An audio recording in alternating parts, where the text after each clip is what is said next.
Welcome to More People, More Problems with Britt and Chels, not your typical HR podcast. Before we get into any of the grit for today's discussion, I just want to put a little reminder out there that Britt and I were going to talk about some of our past experiences, stories from our lives, from our careers, but we're for sure going to preserve confidentiality when we're doing this. But again, when it's about us, we're going to spill the tea. So you can expect all the nitty gritty details. So let's just jump into it. Let's talk about HR. What do you think, Britt? Okay, so I have so many thoughts, as I know you do. Let's talk about like the term human resources to start. I have a funny story that will maybe emphasize this. So when I joined Shopify, the first title I had was HR manager, and I was so excited about it. And then we had this big discussion that I was like, I hate the term human resources. I don't think humans are resources. I think that there's a better term for it. So, like, let's come up with a better title. And so it was like, should we call it the people team, the talent team?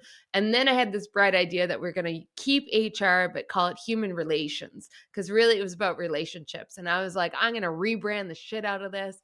And after honestly 6 years, I realized that there's no rebranding HR. No. Everyone knows it as human resources and what that entails.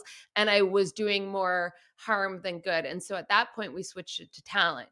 And I guess this is the preamble of today's discussion, in my opinion, which is why the fuck do we call it resources? That's a terrible term, and it brings so much baggage of just years and decades of how people were treated in the workforce. And really, let's think about it as talent or people teams that focus on the bigger picture of building environments and bringing people together to create a common goal. And how, when you're in a talent team, you are building a product with the end user being the employee. And you're not there to police, you're there to empower. And so, really, it's a mind shift or a reframe of how we think about talent teams within an organization.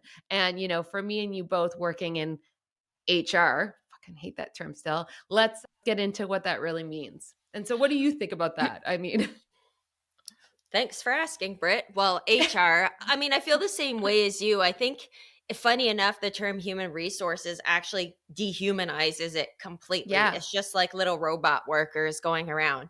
It's not about people, it's about positions. It's just about yeah. like things almost. So, like, it's really bothersome. And I think that it doesn't fit, that term doesn't fit with where we're trying to go with more of a people centric workforce. I think most organizations are trying to look, especially the public service, the federal government, we're trying to look at people centric approaches. And I think let's start at the beginning.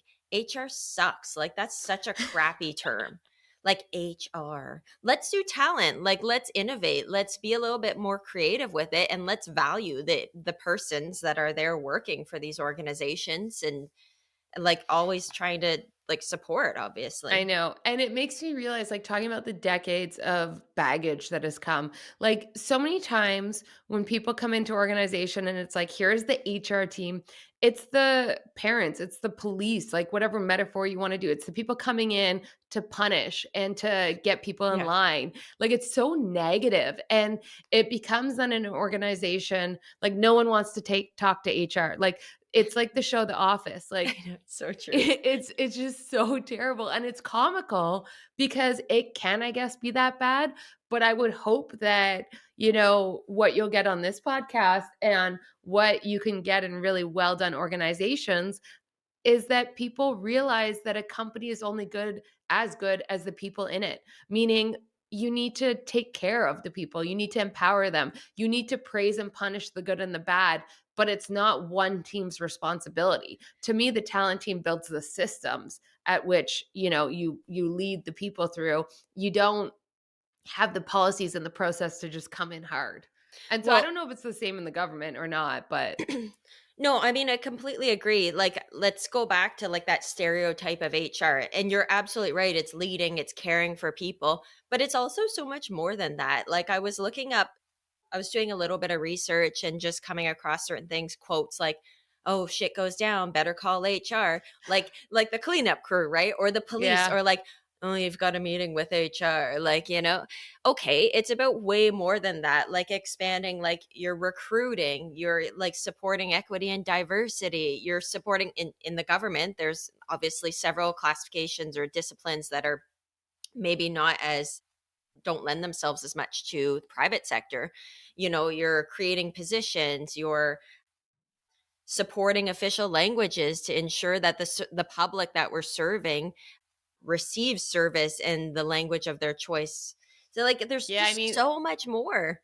I know. It's funny because you were saying that and I was like, "Oh, I find a little bit of this boring," even 'cause I mean, it's so much more, but it's like, as we get into all the tactics of what a talent or people team does, and really everyone should be doing, like talking about leadership, like as a leader, you should be figuring out what your team needs to best work and then creating that environment. And that doesn't mean creating, a cushy environment where no one has to get bad feedback or constructive feedback. It's the opposite of that. It's like a sports team. It's giving the real tough feedback that's going to make you better. It's all realizing that you're here for a reason. It's not like it's just a luxury that we're all employed. No, it's agreement. You come in, you work hard, you produce an impact, and you get paid money.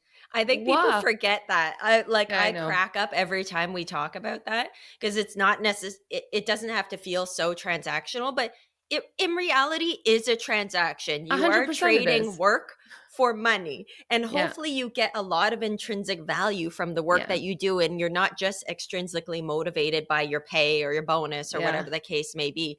But I crack up all the time because I think that people seriously forget it's a job. I You mean, still I need to. honestly can say I've slightly almost forgotten at times because I think when you're young and you're like in there, you're doing all these good things, you just get mixed up with it. You're like, wait, like it's not just money and impact, and it's so much more. But at the core of it, it's an exchange of things. Also, the one thing you just said that made me laugh is, when we talk about like HR and coming in and punishing and like, oh, like shit went down, go get HR. Like the truth of the matter is, in many different cases, like, it's a bad stereotype because it's an extreme one, but really, like, talent teams are usually the ones that come in with the truth serum and is like, "Yeah, you did just fuck up," or like, "Yeah, you didn't do that right, and now your leader is too afraid to tell you, so I'm gonna be honest with you." And so it also does come from a place of, I Mhm. really do believe that people within talent roles are expected to hold people more accountable or have an honest conversation more so than other people in an organization. And like that's a bold statement. I realize that, but I I do. mean I mean, it's true, but that also, like, plays on, like, let's back up a second. It also plays on the stereotype that HR is a very reactive Yeah, yeah, yeah. discipline. Like, let's not forget about the proactive or the strategic sides of HR, the talent management, the recruitment, the staffing, the Yeah. workforce planning. Those are all such important elements that we forget about when we kind of label HR as like, the ones who take care of the stuff, the bad Yeah. stuff that Well, like happens. you said, the cleanup crew. It's The like cleanup sometimes crew. that is the case, but I think the cleanup crew is because they're like the boldest and the bravest in some ways to go up and actually deal with the messy human side of things. Because a lot of people have a tough situation between two humans or multiple humans, and they're like, "Oh, I don't want to deal with it. I'm gonna Mhm. just avoid it at all costs." And Oh, usually, the HR talent team is the one that's like, "No, they're humans. It takes a little extra. Let's get in and solve this." And I think that like talking about talent and HR, whatever term you want to use, the proactive, I think that's so important because really what it is, like to me, the distinction of why you would go into a talent team versus an engineering team in a company is your skill set. It's the fact that you have, amazing skills around humans. You mhm. understand how humans work. You have high empathy. You have high psychology knowledge. You have high, behavioral economics background. You know how to set up systems and environments to encourage people to work harder, to, do higher impact in an organization. And I don't think everyone actually, would say the nuance to like help people become aware of things. Like usually you're very raw and honest. I feel like I'm spiraling out here. No, you're not spiraling. I think it's absolutely true. I think it does require a certain skill set, an interpersonal skill set, or a background, or a love for Yeah.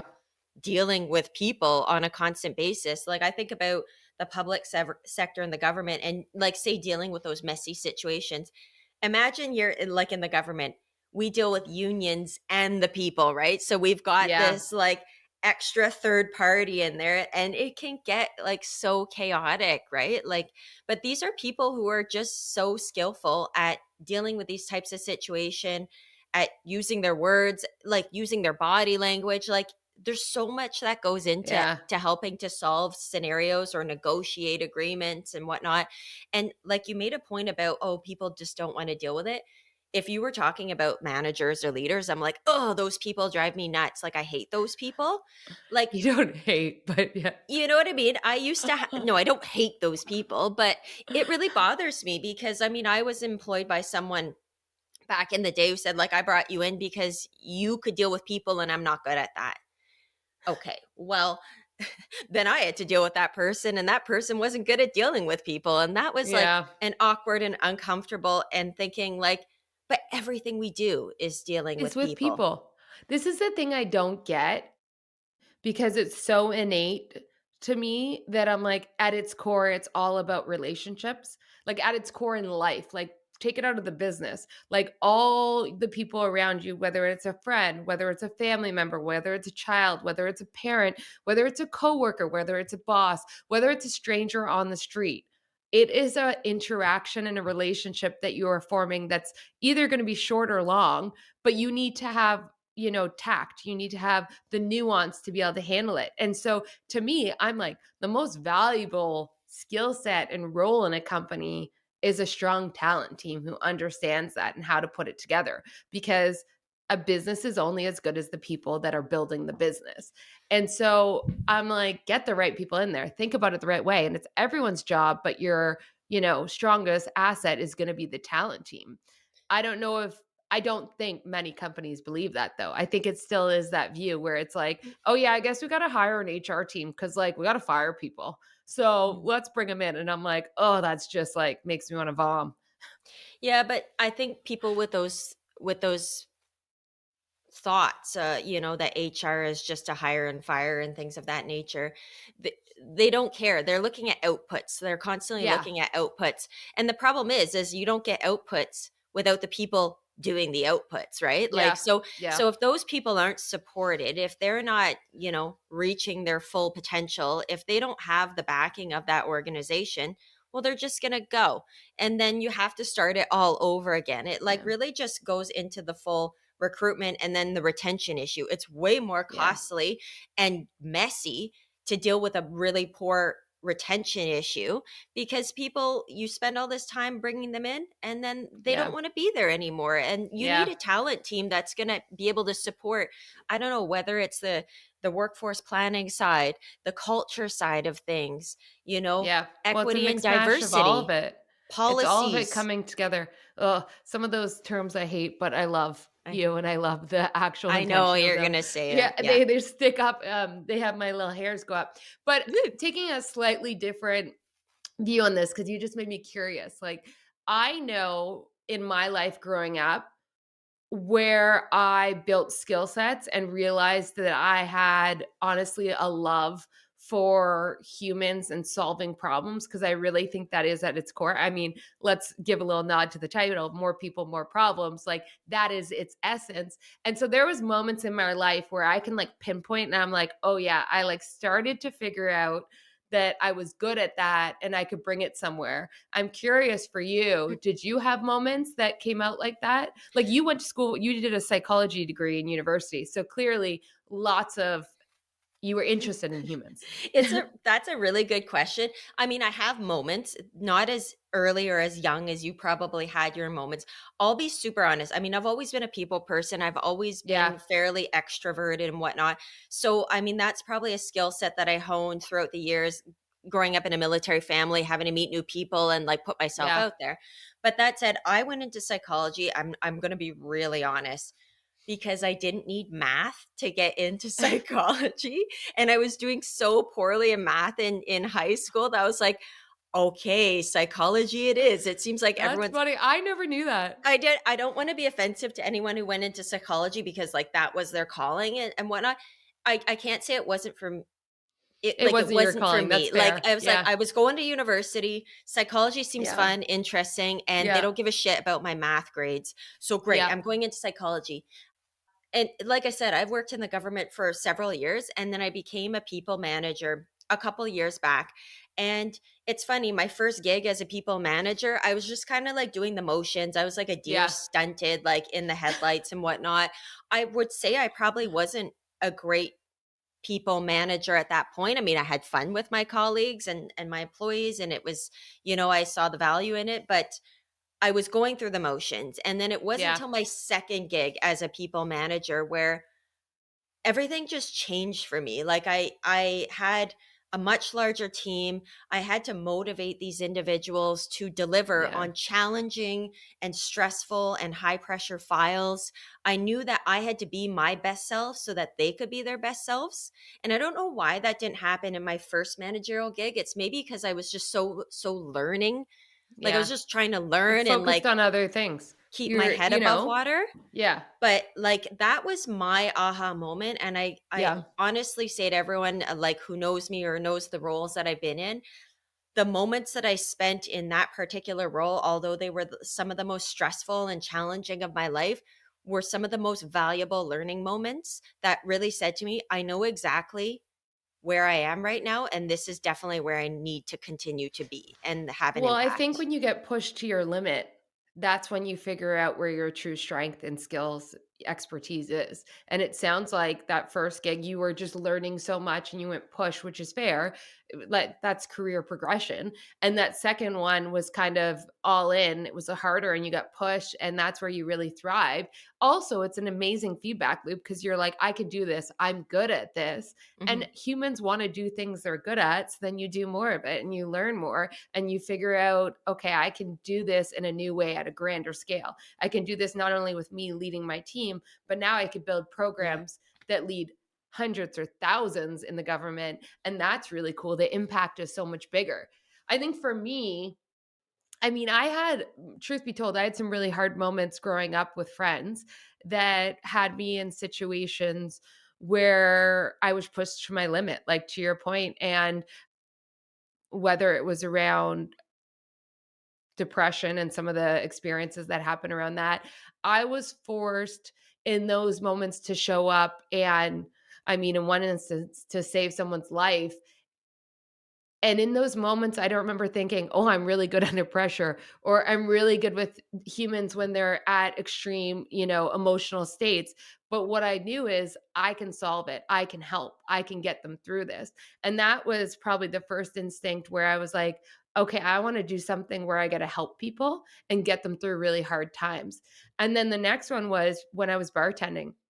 I was bartending for 6 years, and I mean, what better prereq to talent than So true. dealing with a bar full of drunk humans that have emotions and thoughts, and you're multitasking because 'cause you're trying to serve. I love that environment. I thrive. You used to come to the bar all the time. Like, Oh, I fucking thrived in that environment, and it made me realize, like, I loved just the challenge of it and how hard, and I would build little systems of how to serve and how to manage my time and how to like best meet everyone's needs. And I would learn how to put on, my server face to make sure I got good tips and like meet people where they were. And that was like another moment where I realized I was good with people. I could handle high stress, high prioritization, multitasking events. And so when I got to Shopify, I had no idea what HR meant. I really didn't. And Toby didn't either. When I interviewed, I was like, I want to do HR because I wanted to build my resume up to get a job somewhere else. Cause at that time, I didn't think Shopify was going anywhere. oh my god. Hilarious now. Imagine. But I was like, I'm going to do HR. And he goes, heart rate? And I was like, "No, no, Oh, no. stop. It's, I love it. it's human resources." I was like, "I'm gonna help with people." And he's like, "Yeah, pretty much like, okay, show me what you got."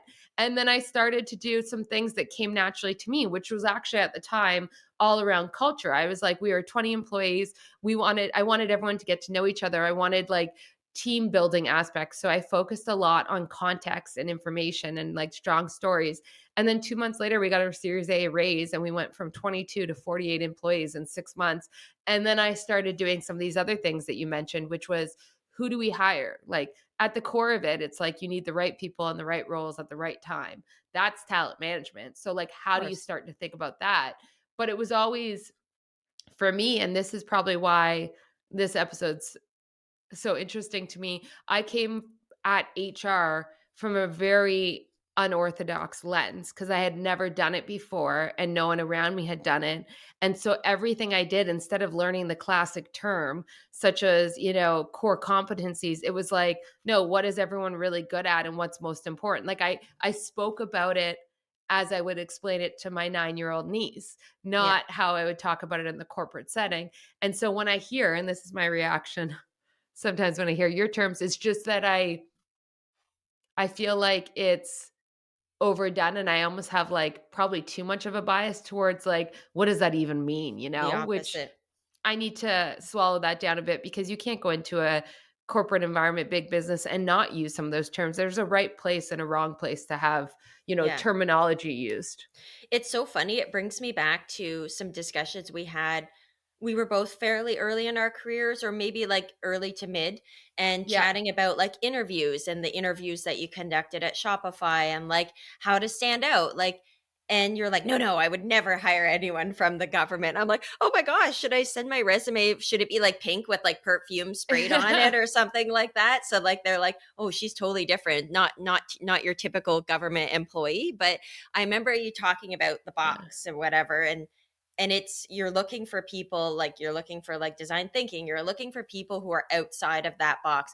And I don't like to paint the picture that for people who work in the government that's all they're capable of, because they're not. They're just Yeah. oftentimes forced to be in a certain box and forced to follow certain bureaucratic processes that are so frustrating. I mean, i Yeah. don't i don't want to be in that way all the time. And of course, it takes time and incremental change to push yourself out and to become some of those thinkers that maybe are more valued in Yeah. private organizations, But right? also, like, call bullshit on me at that young state. Like, I was naive also to think that just because someone worked in a certain industry, whether it be the government or the tech industry, that that defined how you're going to show up. Like, I got learned some hard lessons around that and realized, like, bullshit. That's such a fixed mentality to think, oh, you're in the government, so you can't think outside the box. Like, now I know that not to be true. I think that there is in interviewing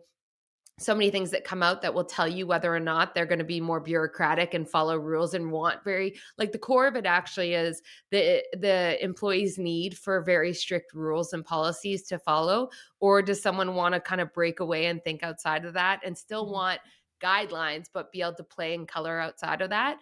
The latter is what we want because you want creativity, you want resourcefulness, you don't want to be wait to be told to do something, you want to think about it and Yeah. then tell everyone around you. But like, guess what? I know you to be the case. Like, you are that second, and that's why you thrive in the government. And so I had a really bad stereotype of the government and what I thought it was. That once again, like, that's bullshit. It's not one size fits all there.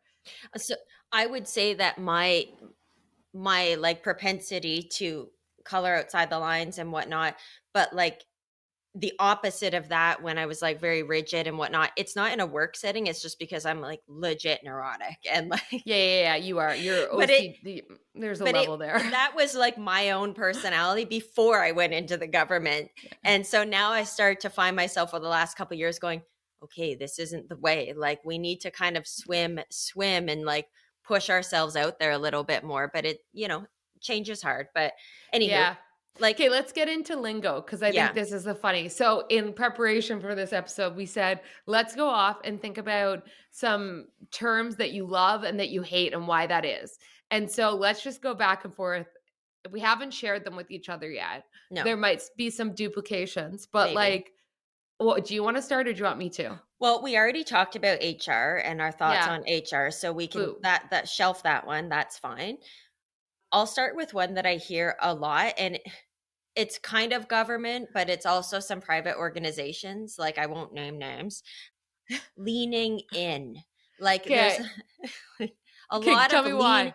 I'm like, "I'm gonna lean in so far, I'm gonna fall over." Like, I'm like, "What exactly do you mean about leaning? Can we just use some plain language for 2 seconds and stop talking about leaning in?" It's airy-fairy crap, but, like, I don't What know, would what do you you say instead of lean in? Like, when you say use plain language, what would you use?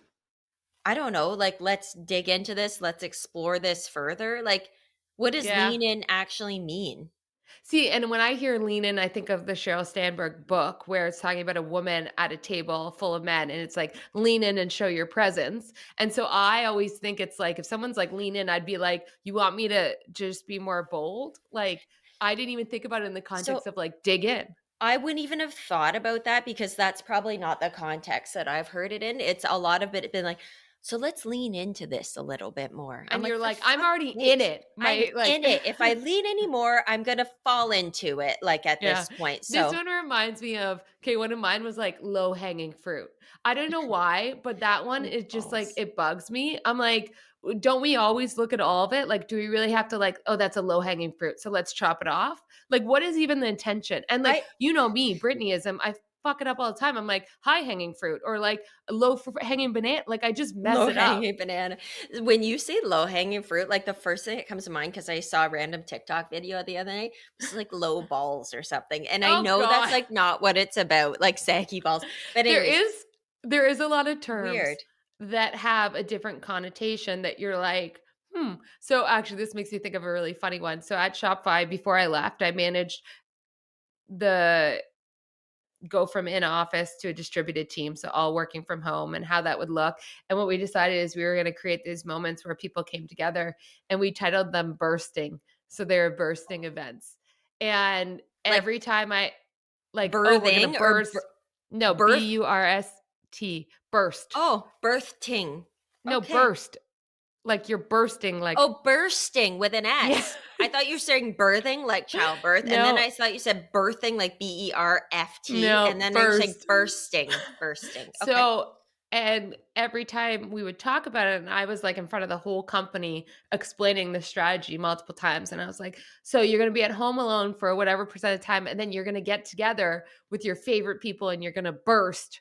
And all I could What? think of, yeah, was as I'm Mhm. not even gonna say it. Yeah, oh, just inappropriate, but so, like, it's funny how and then it made me chuckle, but anyways, You could have I digress. burst. That one was, like, a term that I was like, "Maybe we went too far." There was So, some psychology is behind it it.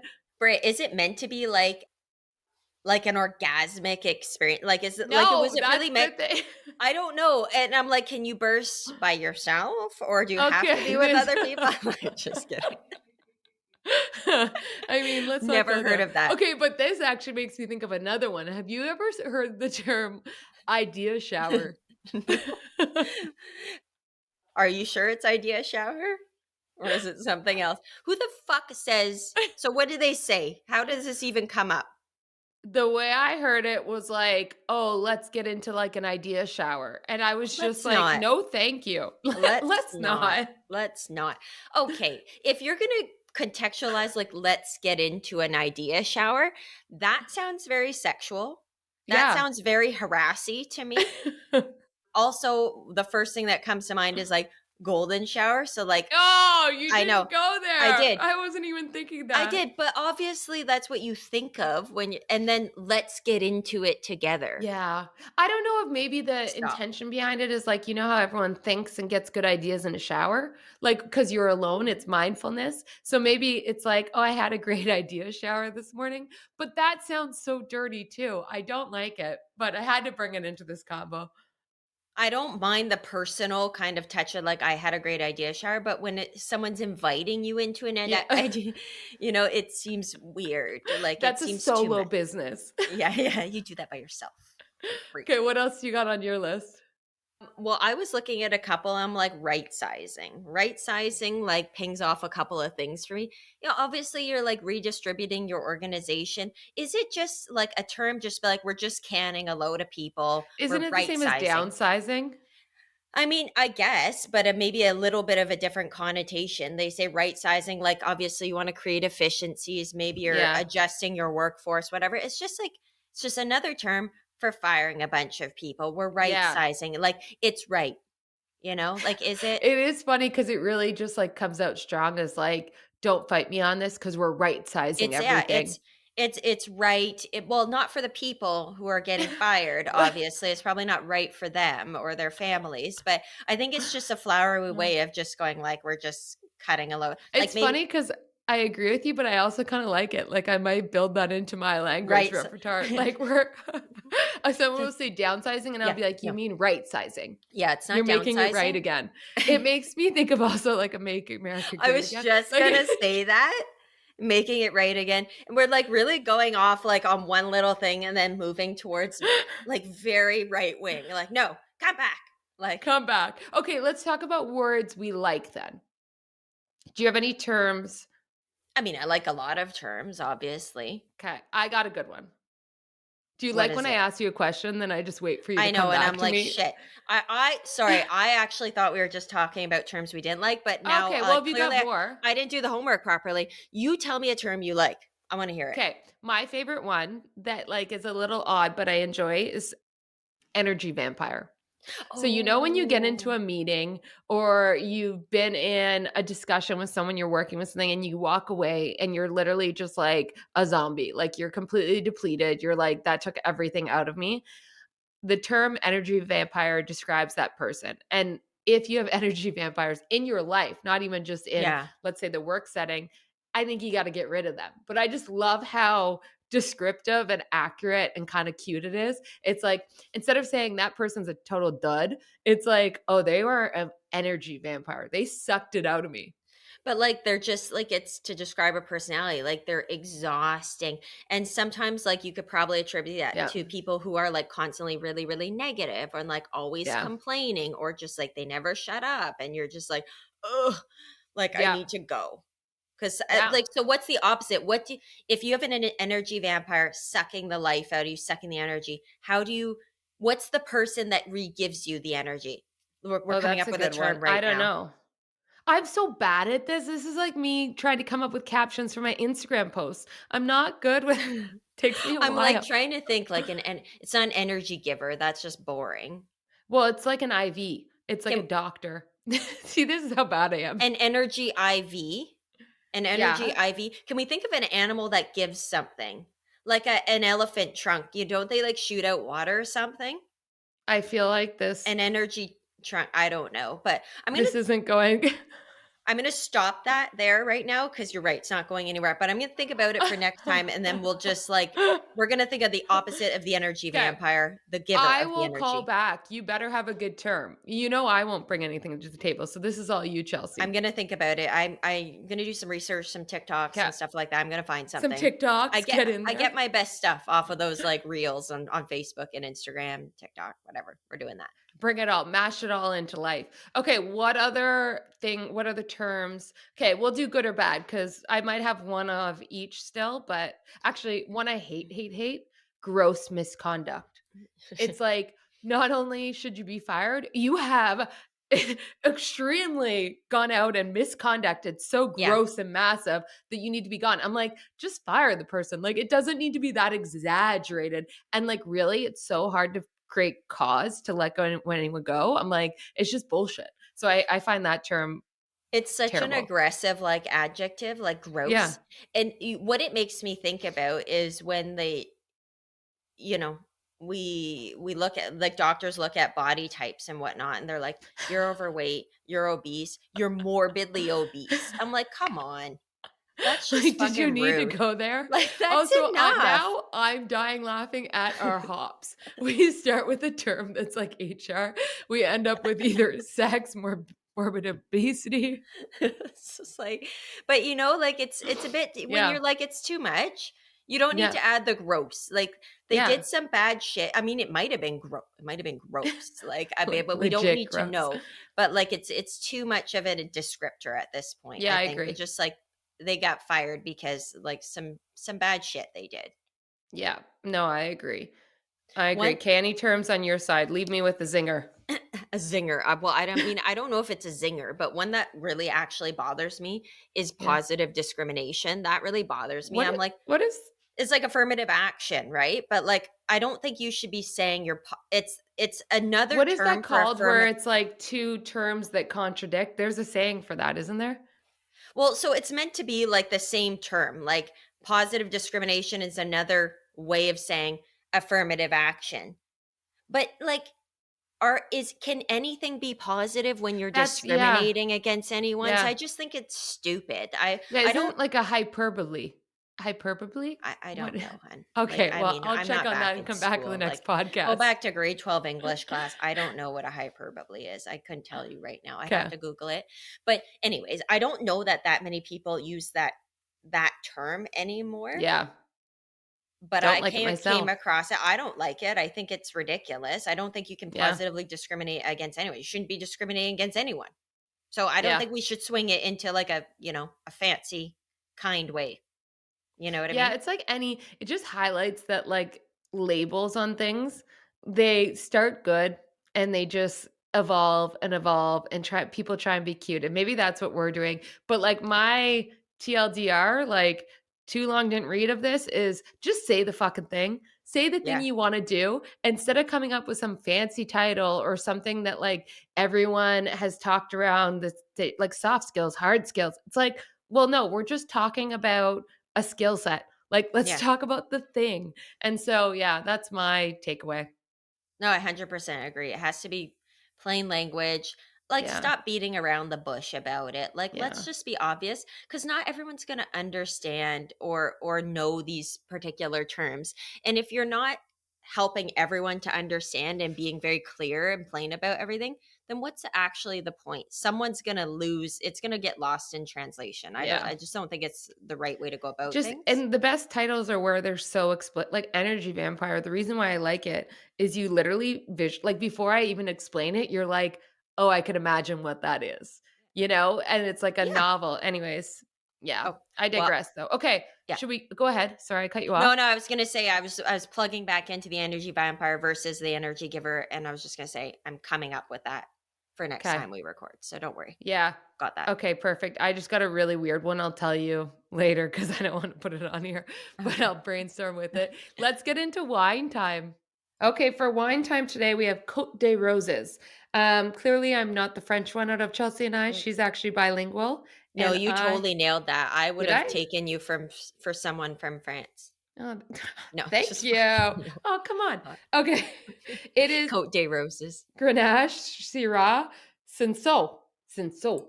Since Anyways, yeah, it's from France. It's actually one of our favorites. Chelsea already got poured, so I'm going to pour myself some. And Chelsea, take a sip. Let me know what you think. let me just smell it. Yeah, do the proper.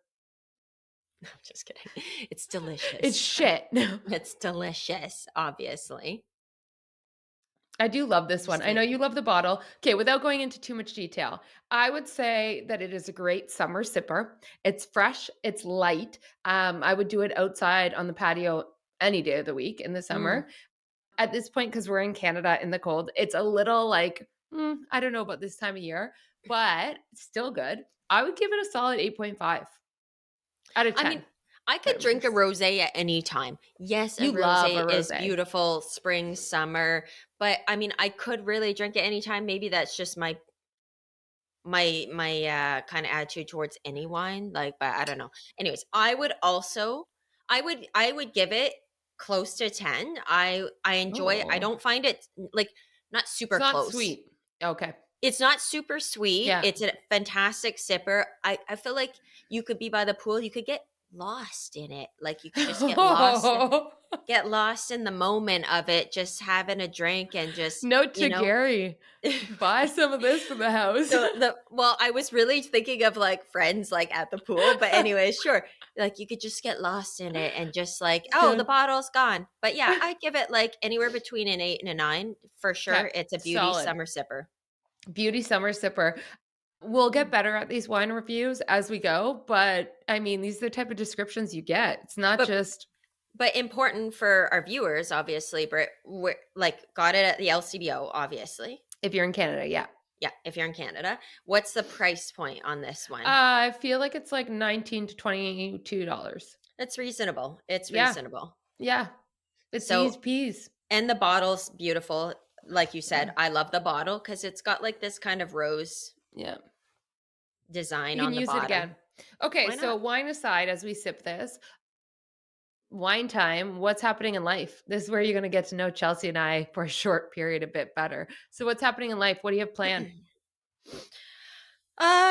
Not too much right now. It seems like January is like the birthday Yeah. month of everything for my kids. They're going to everybody's birthdays, so every weekend we have birthday parties. Thank God they're Yeah. the types of birthday parties where you drop your kid off and then you like leave and then you have a couple of hours to yourself. It's just fantastic. I love that. The only one suffering is the birthday kid's parent. Yeah, well, we all do our time, with the Yeah. birthday parties. And like now it's my time to enjoy not having to do that, but not too much apart. Work is busy. And then, of course, we're in Ottawa and there's a load of snow. So Yeah. dealing with the Shit ton. snowfall and the cold and, you know, I don't know, just it's chill right now. It's January, right? You? Yeah.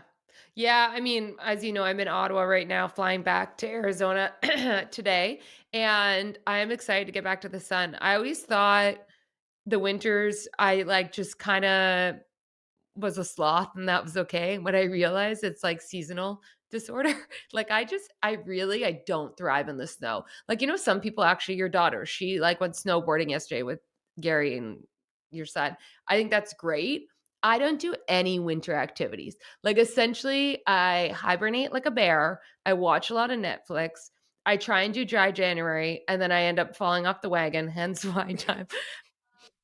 And so, like, it's just not the best, and, I mean, I realized how, like, fucking lucky I am to be able to go to Arizona, but I'm looking forward to getting back to the sun.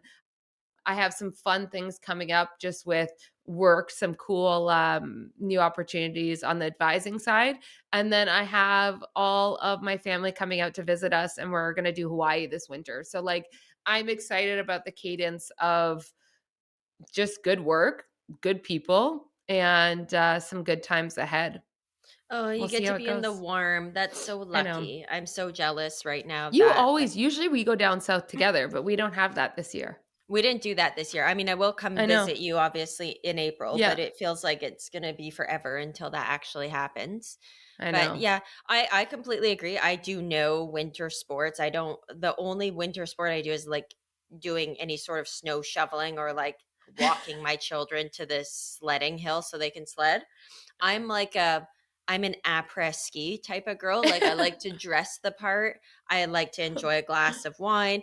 I would love to be beside a big fireplace, crackling fire in some sort of Yeah. chalet situation. I don't want to go near the ski. I don't even want to it shouldn't even be in the word. It's just Snowshoe, après. like yeah. I just do the après and I'm totally down with that. And I don't know, that's just me. Winter Talking about sucks. lingo. Talking Yeah. about lingo from the episode, Yeah. après. Just That's do all the we do. après. Yeah. The Yeah, après. yeah.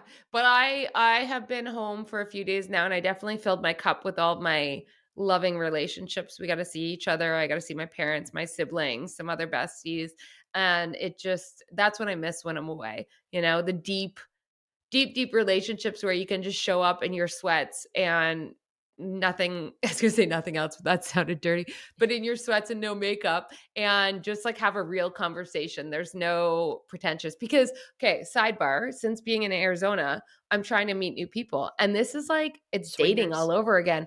No, not swingers. It's rude, but like it's dating, like trying to find like friends. I'm like picking people up at like the grocery store, like you look young and cool. Like, how are you? My name's Brit. Not really, but I am trying to meet people. And it's really interesting. I mean, it's the same when anyone moves somewhere new, how like you're recalibrating your friend bar. So you're like meeting people and you're like, oh, you might be cool. I don't know. So you're kind of down. And then you meet someone actually cool that you click with and you're like, that person's off the list. Like Yep. it's a new calibration and it's really scary. So have you met some folks Yeah. that you really connect with and like also like kind of in your age range? Age range is a difficult one out there Yeah. because we joined So this geriatric society. it's it's definitely an older community, But I've met one person that's my age who's awesome and seems really, really nice. And I met some other women that are older that are epic. We went on a field trip, me and this one woman, to this art show and for lunch, and she's so sweet. And so, I mean, there's good people everywhere. You just gotta seek them out and find them and put yourself out there. And I haven't done that in forever because I've lived in the same city my whole life. And so I haven't Mhm. had to do that. I mean, you did this when you were in London. You know what it's like. Yeah, I'm less like open to doing it now as I get older. Like, I mean, I had to do it all my younger years and then like in my early 20s. But you know Yeah. me now, and like now I'm just more no, I'm good with the people I know. But I mean, I'm not living in another place for You X would do amount it of if you months out of the moved, yeah. I would for sure do it, but the question is, like, you know, you're meeting these people. Yeah. Have you asked any of them to hop into an idea shower with you? Serious question though. Like, try it. Try it on them. I feel like if I tried that on anyone, like so, like, "What are you thinking? You wanna just, like, get in an idea shower together?" They would be, like, running away from me. I would run away, like, "Ugh." Gross. Give Gross. me a few glasses of wine, I'll see if I can pop it out at one point just to see how the reaction is. Just build on that. Build on that Build idea shower. let it simmer.